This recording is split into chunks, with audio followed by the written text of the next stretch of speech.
You open a bottle of prenatal vitamins, a tiny, brightly colored pill packed with everything a developing baby needs. You swallow it without a second thought, perhaps while scrolling through your phone, surrounded by the comforts of a modern home. This simple act, so commonplace today, is a testament to millennia of accumulated knowledge and societal support. For 99.9% of human history, that pill didn't exist. There was no sterile delivery room, no ultrasound, no emergency C-section, no readily available nutrient supplementation. For 1.8 million years, the very thing that makes human pregnancy dangerous today, that oversized, energy-hungry brain, that difficult, prolonged birth, was the precise evolutionary pressure that forced our ancestors to invent cooperation on a scale unseen in the natural world. Everything you think you know about human pregnancy, about vulnerability, about the innate instinct to protect a mother and child, was shaped not by individual strength. Instead, it was shaped by the last tiny slice of time, a mere blink in geological terms. Before that, every single day of pregnancy was a negotiation with death. It was a constant scanning of the horizon for threats,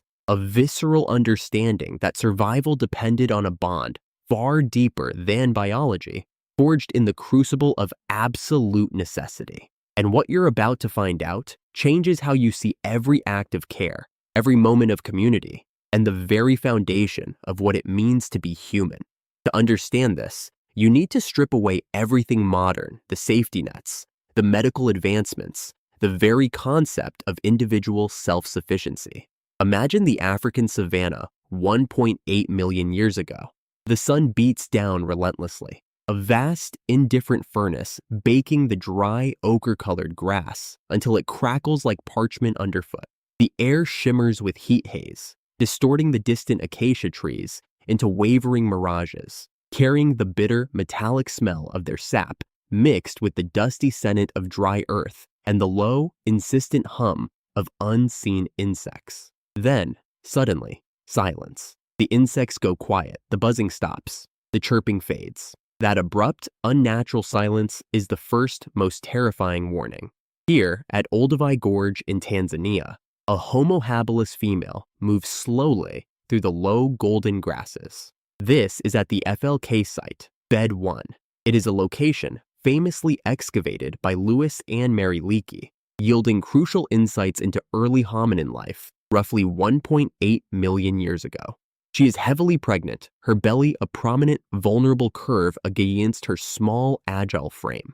Her body, perhaps 32 kilograms, moves with a deliberate, careful rhythm, her arms still long enough to pull herself into a tree if needed, a remnant of an arboreal past. Her brow is furrowed, her eyes darting over the swaying grass, scanning the horizon constantly, searching for movement, for shadow, for anything out of place that could signal danger. This is not a leisurely walk, a moment of peace. This is a life or death calculation with every step, every breath, every rustle of the wind. She spots a cluster of wild pomegranate trees, their gnarled branches laden with round red fruit, a rare and precious sweetness in a harsh, unforgiving world. Her mouth waters, a primal craving for the energy and nutrients they offer. She approaches, her senses overwhelmed by the ripe, slightly fermented scent of the fruit, a beacon in the monotonous landscape. Her fingers, already stained red from previous foraging, reach for a fruit, her palm rough against its leathery skin. She tears into it, the juicy ruby-red flesh a burst of tart flavor against her tongue, the tiny, jewel-like seeds crunchy between her teeth. Every calorie is precious. Every bite a small victory against the constant threat of starvation. But as she eats, a flicker of movement, a flash of tawny fur in the periphery, a patch of mottled hide that resolves into something terrifying, a Dinopheles. This is a dreadful cat. The Greek deinos means dreadful, and phelis means cat.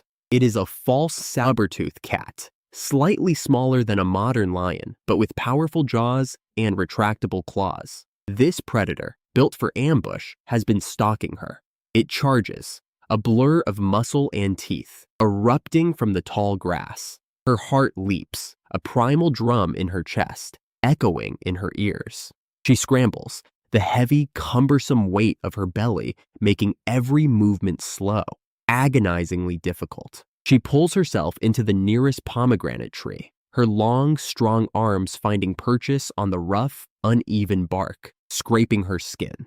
Up, up, away from the snapping jaws below, the frustrated roars of the Dinophales shaking the branches. But as she catches her breath, a new horror unfolds. Coiled on a thick branch, hidden by the dense, dark leaves, is a giant constrictor snake, thick as a human thigh. It scales a dull, earthy pattern. It strikes with lightning speed, its powerful body wrapping around her, squeezing the air from her lungs, the cold, scaly pressure tightening around her ribs. She screams, a high, desperate sound that carries across the savanna, a cry for help that might never come. This is the moment, alone, trapped between two apex predators. What happens next is not instinct, a simple fight or flight. Instead, it is a choice. It is a conscious decision to fight for a life that is not yet fully her own.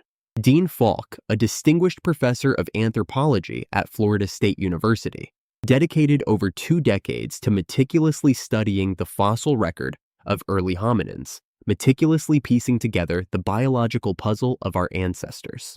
In 2012, she published groundbreaking findings in the prestigious Journal of Human Evolution that fundamentally reshaped our understanding of early human birth, challenging long-held assumptions. Falk's comparative analysis of neonatal brain size across the hominin fossil record, using endocasts and skeletal reconstructions from sites like Kubai Fora, revealed something absolutely critical.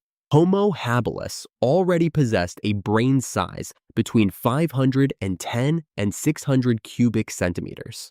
The name Homo habilis means handyman, and it was given by Louis Leakey, reflecting their early tool-making abilities. This brain size was significantly larger than earlier Australopithecines, but still only about half the size of modern humans. Crucially, this expansion meant they were facing what scientists call the obstetric dilemma. This wasn't just a minor biological tweak. Instead, it meant a larger-headed fetus was forced through a narrower birth canal.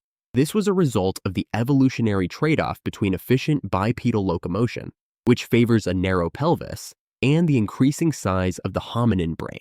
This physiological paradox made pregnancy for Homo habilis already longer, riskier, and far more dependent on external support than anything that came before in any prior ape or hominin species. It was a complete re-engineering of the birthing process, making it inherently more dangerous. It required a level of assistance unprecedented in the animal kingdom, a stark departure from the solitary births typical of other primates. This early brain expansion, even before the massive leaps seen in later Homo species like Homo erectus and Homo sapiens, was already setting the stage for a new kind of social existence. It meant that a pregnant female, already metabolically stressed by the immense energy demands of a growing brain, requiring up to 60% more calories than a non-pregnant female, would require significantly more help during the birth itself. Crucially, she would also need more comprehensive care during a longer, more vulnerable postpartum period. This wasn't a choice for the group, a benevolent act they could opt into or out of. It was a biological imperative, a non-negotiable condition for the continuation of their lineage. The survival of the species depended on it. Now, you might think, weren't all early hominins vulnerable? Yes, to a degree, life on the savanna was always perilous. But the obstetric dilemma in Homo habilis wasn't just general vulnerability to predators or disease. Instead, it was a specific physiological challenge that radically increased the risk of mortality for both mother and infant during childbirth and the subsequent period of infant dependency. This demanded a new form of social organization and interdependency. The infant, born with an underdeveloped brain, would remain utterly helpless for years. It would require constant feeding, protection, and teaching, a state known as secondary altriciality. far more pronounced than in any other primate. This profound biological shift, the obstetric dilemma, coupled with the altricial infant, ignited the invention of cooperation as a core survival strategy, a radical departure from the more individualistic behaviors of earlier hominins and other primates. It wasn't just about sharing a kill. It was about ensuring the survival of the most vulnerable members of the group. This meant the emergence of specific cooperative behaviors. These included shared foraging, where food resources were pooled to support pregnant and lactating females. It also included active protection from predators, with group members forming defensive perimeters or acting as lookouts. And perhaps most critically, it meant assistance during the arduous, often multi-day birthing process itself. Imagine the sounds of a primitive camp at Olduvai, the low murmurs of reassurance, the careful tending of a small fire, the rustle of grass as group members bring back scavenged meat or gathered roots, the constant vigilance against the unseen dangers of the night. Archaeological evidence from sites like Olduvai Gorge itself, with its concentrations of broken animal bones and early stone tools, suggests communal foraging and processing of food. This indicates a degree of resource sharing by 1.8 million years ago, as documented by researchers like Leakey Glynn Isaac. This wasn't just opportunistic scavenging.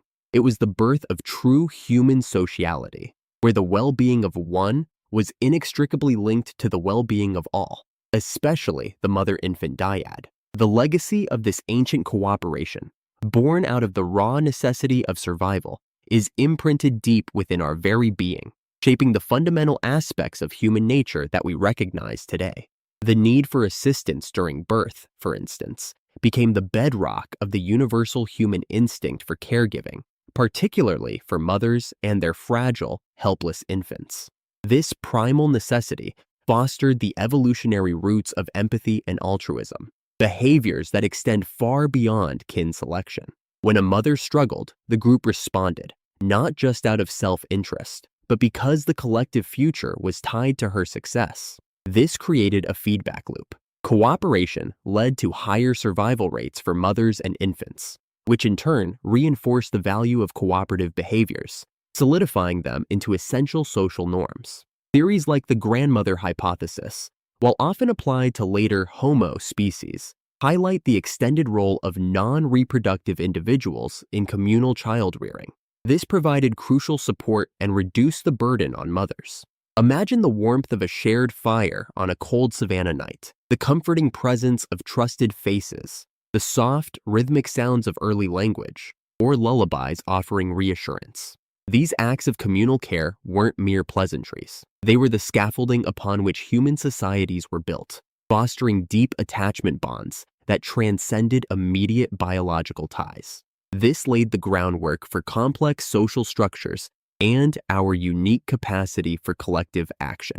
Fast forward to today, and the echoes of that ancient struggle resonate through every aspect of our modern lives. The prenatal vitamin you swallowed without a second thought, the sterile hospital room, the highly trained medical staff. These are not simply modern conveniences. They are the cumulative result of 1.8 million years of evolutionary pressure that forced our ancestors to invent social support systems. We take for granted the safety and relative ease of modern pregnancy and childbirth, often forgetting the relentless visceral negotiation with death that defined it for millennia.